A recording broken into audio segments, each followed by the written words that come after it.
What's going on, my homies? Jolt here from the Token Minorities, and I am back with the season finale, the regular season finale of the Last Battle Circuit Season 1, where your KC Jirachiefs are taking on DyeItTight, the coach of the New Britain Rockruff. Make sure to go check him out. He'll be linked down in the description below. He's been having a really good season overall. He only has one loss, actually, this season up to this point, which is better than how we are doing. So that makes this matchup, again, a likely, playoff opponent. As we're both already clinched for playoffs. All this game is really doing is helping to determine our playoff seed, which can impact whether or not we get a round 1 bye in the playoffs.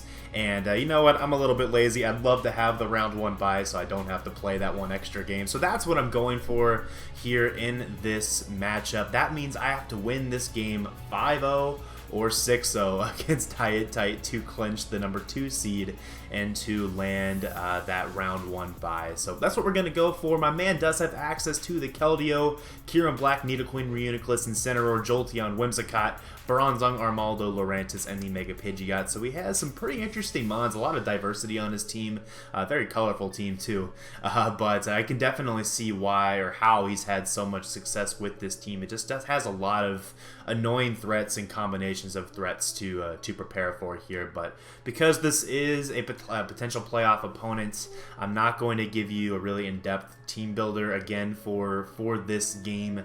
I just want to err on the side of caution. I don't want to stub my own toe in this matchup just in case I have to play him again. I saved some ideas that I have for this matchup that I'm not going to bring to this game just in case I play him again, but I still bring in a team that I think has a chance of getting me that differential that I'm trying to get to get that round 1 bye. So I'm going to play this game really aggressively, like really aggressively. I've got some speedy threats that can really annoy him.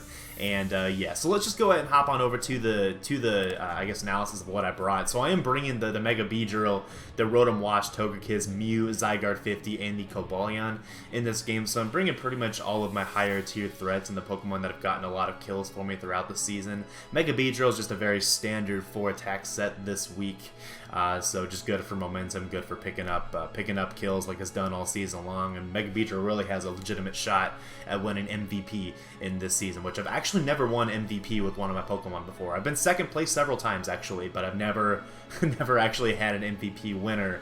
And Mega Beedrill is in first place. Second place, I believe, is DyeItTight's Whimsicott, actually. So if we're able to keep the Whimsicott from getting any kills, then I believe Mega Beedrill does secure that MVP, unless one of the Pokemon a little bit further down gets a bunch of kills or something. But either way, yeah, pretty standard Mega Beedrill. Rotom Wash, again, very standard, just the defensive sets. Yeah, both of those Pokemon really just meant to pivot around his team and put me in advantageous positions. Then I have the Togekiss, which is Choice Scarfed.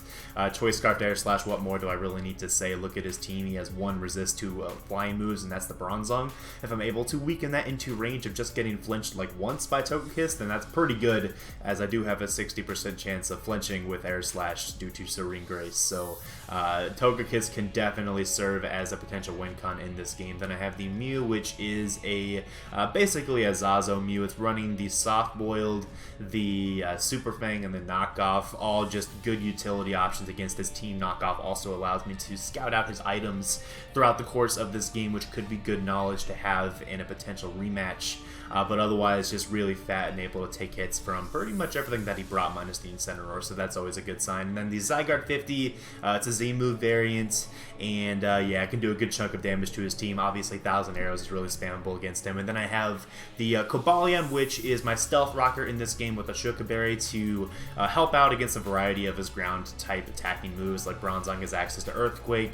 It's nice against that. It's nice against Kieran Black's Earth Power, Nidoqueen's Earth Power, and etc. It's just a good overall bulky Pokemon against his team, and its dual stab matches up pretty well against him too, as you can see from what he brought. It hits all 6 of those Pokemon neutrally here in this game. So my man Jason is bringing the Mega Pidgeot, Nidoqueen, Kyurem Black, Bronzong, Incineroar, and the Whimsicott. So pretty interesting team, about what I expected him to bring, plus or minus a couple mons that could have been, you know, fill-ins for other members of his team. But even so, I'm expecting this to be a really good game. He's been playing super well with his team, as I said before. But with that said, we can go ahead and jump on into this game. Again, make sure to check out DyeItTight's channel. It'll be linked down in the description below, along with all the other coaches throughout the course of this season. And of course, shout out to Sticks for joining my team for me, and to Ron2420 for recording my games for me all season. So now jumping on into this game, I decided to lead off with my Mega Beedrill here in this matchup, just because overall I felt like it matched up well against most of his team, and the stuff that could force Mega Beedrill out, like the Nidoqueen, I had a really safe switch into in my Mew. So overall I felt like Mega Beedrill was a pretty safe lead. It would allow me to get some chip damage off on whatever his lead is, and overall just felt a little bit safer than leading off with something like one of my potential Stealth Rockers. So I'm going to lead off with the Mega Beedrill, as he opts to lead off with his Mega Pidgeot, which is actually pretty nice for me. I do have a pretty good switch into the Mega Pidgeot with my Rotom Wash, and this will allow me to get some nice chip damage off on the Mega Pidgeot with a U-turn from this thing. And even though it's resisted, you can see it still does a good chunk of damage. That might be a little bit of a bulk investment on the Pidgeot, actually, but even so, we are able to pop a U-turn on that into my Rotom Wash. Even if he goes hard for like a hidden power that can hit my Rotom super effectively, I should be able to survive 2 of those hits due to my investment.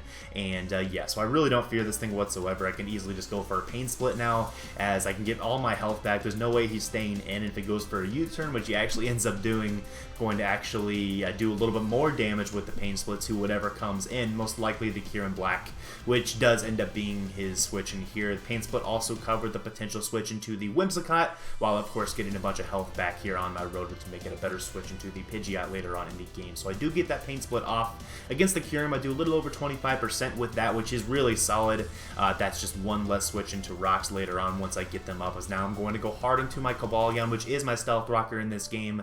I didn't think he was going to go straight for an Earth Power on that turn. I thought it was much more likely he would try to go for something that can maybe hit my Mew, as Mew is more likely to be the switch into Kyurem Black in my opinion, or just going for something like a Substitute or a Roost as a way to just get him some, you know, potential momentum in the game. But I am just going to go hard into my Cobalion, knowing I do have the Shuka Berry. I can take any hit from this Kyurem Black, and it also covered the potential like Z Freeze Shock if you wanted to go for that. So that's the play I go for. He just goes straight for the Earth Power now, as I break his sub with an Iron Head. Does get the special defense drop, but not the biggest deal in the world, because I can just stay in and go for my Stealth Rock here. There's really no reason for him to leave his Kyurem Black in that situation, unless he's like a Chople Berry expecting to be able to live the hit from the Cobalion. And if he really wants to let his Kyurem get super weakened, if he really wanted to do that, I'd be okay with that, honestly. I think I have enough ways to pressure his team once I get my Stealth Rock up. But I am going to get my rocks up and now go into my Mew, as he opts to go into his Nidoqueen on my Cobalion. So Mew is in, and this means I should be able to get off a pretty free Super Fang against this team, as he doesn't have a Ghost type on his entire roster, I believe. And Incineroar was a pretty obvious switch in here, so I am just going to go straight for that Super Fang. I'm expecting this thing to probably be Assault Vest as a way to take on special attacking Mew, as well as other special attacking members of my team, and that's exactly what he ends up being, as it'll be revealed later on. So I do get off a good 50% of, I guess, the health he had remaining with the Super Fang here, which is really nice. I'm just going to pull this switch into my Zygarde now, as I'm carrying the Z Crystal. I'm expecting the knockoff. I'm going to be able to take less damage from that hit, as he can't knock off my item, and I could just go straight for 1,000 arrows, but I really felt like that was too obvious. I thought he was probably going to go straight into his Whimsicott for a little bit of offensive momentum on his part, so I pulled double into my Cobalion, expecting to switch into Whimsicott, which would give me more offensive momentum against this team and probably get a kill here. As like I said, I'm trying to play this really aggressively so that I can have a high differential win if I make all my calls correctly, but he does make a different play and goes for the U-turn, which kind of sucks. That means he was willing to sack off his Incineroar on that turn, which I didn't really think was the case, but that pretty much tells me he's not planning to defog away the rocks at any point. So that's just something I can keep in the back of my head as well as the game moves forward. So I am just going to go into my Mew now on the Nidoqueen, as I know I can probably take any 2 hits relatively well, and I know I outspeed this thing too. And he reveals to not be a Life Orb Nidoqueen either, so I can take his hits super easily. The only reason, or the only way I would struggle potentially to take hits from the Nidoqueen is if it was like modest Life Orb, and even then I should be able to beat it 1v1. I would have just taken a lot of damage on that particular turn. So I'm just going to go for the knockoff here, basically to scout out an item. I figured he was probably going to sack off Incineroar, and I could have made maybe an aggressive double on that turn to put me in a different position, but I felt like it wasn't. I felt like it was worth it to figure out what the item was on the Incineroar, and yeah, obviously I didn't have any form of coverage to knock out the Incineroar at that point, as Knockoff and Super Fang both aren't gonna be able to knock out Incineroar from even 10 HP or 10%. So unfortunately, I wasn't able to knock that out, but I was able to go into my Zygarde there as he goes for a U-turn and a pretty nice play with his Incineroar, able to get in his Whimsicott. Now here, I don't really have a safe switch into Whimsicott if it's like a Sub-Seed or like a Stun Spore variant, so I'm going to pull the switch into my Mew, expecting him to go for probably a Moonblast or to go for something like a Leech Seed or a Stun Spore, and it allows me to scout out what his set is, and this is absolutely a Choice Specs Whimsicott, which means I can make another aggressive switch into my Mega Beedrill, and this might seem a little bit dangerous, as this attack, maybe if he crits me, could put me in range of Stealth Rock, and I couldn't use my Mega Beedrill anymore, and it leaves my Mew really weakened. But there is a method to my madness. I'm going to be able to heal up my Mew, I think, later on something like his Bronzong. So that's kind of what I'm banking on here, is I am going to pull the aggressive switch into my Mega Beedrill on the Choice Specs Whimsicott, and I'm just going to go straight for a Drill Run, just in case he decides to go into his Nidoqueen. The sack of Incineroar was very obvious, but overall I think this was still my best play, just based upon his lack of ways to really switch into the Mega Beedrill after the fact, unless he has a Choice Scarfer on his team. He does just go into the Bronzong though, which kind of screams Rocky Helmet to me. That's the reason why I decided to switch out here hard instead of going for a U-turn. I thought he was like a Rocky Helmet variant, which could have put me in range of the Stealth Rock. But as we'll see here in just a second, he's actually just leftover, so if I went for a U-turn with my Mega Beedrill there, and then into my Zygarde here, he probably would have been in range of my 1,000 arrows, but unfortunately, that's not what happens, as he actually ends up being a leftover variant. I'm going to just go straight for that 1,000 arrows with the Zygarde, sacking this thing off, but getting enough damage off against the Bronzong to where it's not going to be as safe of a response to my Scarf Togekiss later on in the game. So I think overall that was pretty worth it. I just wish it would have happened a little bit differently, obviously. So I'm going to go into my Mew now, as this is my opportunity to go ahead and heal up my Mew on the Bronzong, as there's nothing it can really do. It could go for a Gyro Ball here if it wants. It can go for a Toxic, which is the play he actually ends up going for. So that's probably best case scenario for him, that he was able to get off a Toxic against my Mew. But I feel like I can still play around this here, as anyways, I'm going to be able to get off the Stealth Rock, and now I'm just going to go straight for a knockoff here again on this turn, because if he goes into something like here in Black, it'll allow me to scout out what his item is, and if he decides to stay in with his Bronzong, that means I'm going to do enough damage to it to where it's definitely not going to be a response to my Togekiss. In fact, it's more likely that he'll just sack it off to something here on the next turn after this knockoff. So I'm just going to go for that play, and hope that he's not able to knock me out with anything. He does go for the Explosion, so there is a chance here that he might be able to knock me out depending on his attack investment, but we will see if the Mew can survive, and it can actually very easily. So that's probably not an attack invested Bronzong at all, and that going down is amazing for my Togekiss now in the late game. Togekiss absolutely looking like the win con. If I can get it in, and if I can start clicking Air Slash, there is not much on his team that's going to be able to stand in its way. If I just get 1 or 2 flinches on the rest of his team, that's all I think I need, 1 or 2 flinches, and no, don't miss my Air Slash. I'm going to go for it right now. Okay, I'm going straight for it. I need this 5-0. I need a 5-0 win to make the first round bye in playoffs, so I'm going for it. I go into my Togekiss here on the Moonblast. If he drops my special attack with this Moonblast, I don't think I'm gonna need more flinches, basically. Fortunately, he does not drop my special attack, so I can just go straight for the Scarfed Air Slash. He decides to go into the Nidoqueen, which is amazing. That means I need 1 less flinch to be able to win this game, and no misses. If I can get now 1 flinch on this Nidoqueen and don't miss any of my Air Slashes, this game is mine in a 5-0 fashion. So I'm going to go for the Air Slash now. This is make or break, and it is a flinch. So we are so close now. If we just don't miss an Air Slash, this should be able to punch through the rest of his team, as the Nidoqueen does go down. And now he has 4 or 3 Pokemon remaining, potentially. He goes into the Kyurem Black, And after the Stealth Rock damage, that's certainly going to be in range of my Air Slash as well, unless he's packing a lot of hidden special defense investment. And we'll just see what happens as I do connect this Air Slash as well, and the Kieran Black will drop.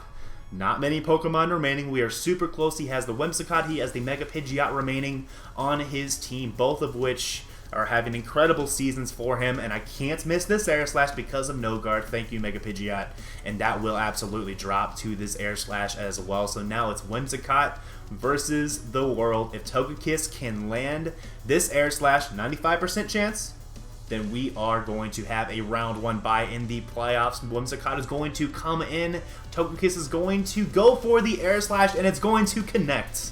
And your KC Jirachiefs are going to win this game 5-0.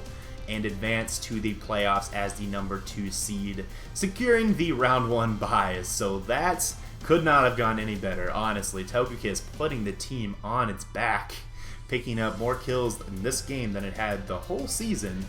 Granted, I think this was the first offensive Togekiss I brought all season. If I remember correctly. Yeah, I'm pretty sure this was the first offensive Togekiss I brought. I brought kind of an offensive variant against Ultra Player in the game that wasn't uploaded, but yeah, it obviously didn't get to do anything in that game. So this was the first time offensive Togekiss was able to actually do stuff, and it did stuff. It really did stuff. Serene Grace is so good, guys. It's so good. There's not many ways you can really prep for something like that either. Like, if I was just getting flinches with Scarf Togekiss, well, what do you do? What do you do? Fortunately, I only needed to get one in this game, and I got it. And yeah, Togekiss was able to clean up the remainder of the game. So good game 2, DyeItTight. Make sure to go check out his side of the map going up on his channel. And yeah, make sure to show him some love over there. I'll make sure to watch that battle here myself too. But yeah, anyway, let me know what you guys think about this battle in the comments below. I hope you guys are looking forward to the playoffs coming up here in 2 weeks. Next week is going to be the quarterfinals of the playoffs, which obviously now that I have the round 1 bye, it means I don't have a game to play for this league next week. So the next battle will be coming up from me in 2 weeks, and it'll be against the winner of AA Run 2 420 and actually DyeItTight right here. So we might actually have a back-to-back battle against the same dude, and yeah, we'll see how that goes. Like I said, I did save some of my best strategies in the back just in case we have that rematch, so we'll see if that comes into play. But that about wraps this up. Make sure to answer the question of the day down below. Just what do you guys think was the most entertaining Pokemon to watch me use in this season? I used a lot of new Pokemon throughout the or for this draft. There's a lot of stuff I hadn't used before. There's a lot of stuff I had used before, just not in a full-scale league. And yeah, finally had the chance to use some of these Pokemon. Like for me, Mega Beedrill. Oh man, Mega Beedrill was a blast to use on a full momentum team. I hadn't drafted a full momentum team yet in draft format, and I love it. I feel like I can play so much more aggressively, like safe aggressive, which is my favorite play style. Like safe aggressive is, yeah, I feel like I can play that way with this draft so effortlessly. And yeah, I just really enjoy using this type of team composition, I think, and building with this type of team composition. The bad news is it's not as creative, I feel like, and there are some ways I can spice up my creativity. I plan to do that in playoffs, but as far as what I've done in the regular season, there was a lot of the same concepts and cores throughout the regular season that I brought, just because they were really effective. I probably should have had a better record than I did, in my opinion, just based upon the situations that happened, but throughout the course of the season, bringing the wrong Z move. If anything else, it would have been a different differential in those games, and then missing the Toxic in the game that wasn't uploaded and immediately getting swept. That's a good time too. So anyway, yeah, that's how this season went down. I really love Mega Beedrill. Let me know what you guys think was your favorite Pokemon to see me use this season. And with that said, we will see you guys in 2 weeks as we take on whoever advances out of the quarterfinals, whether it be DyeItTight or AA Round 2 420. And yeah, I'll catch you guys then. Peace.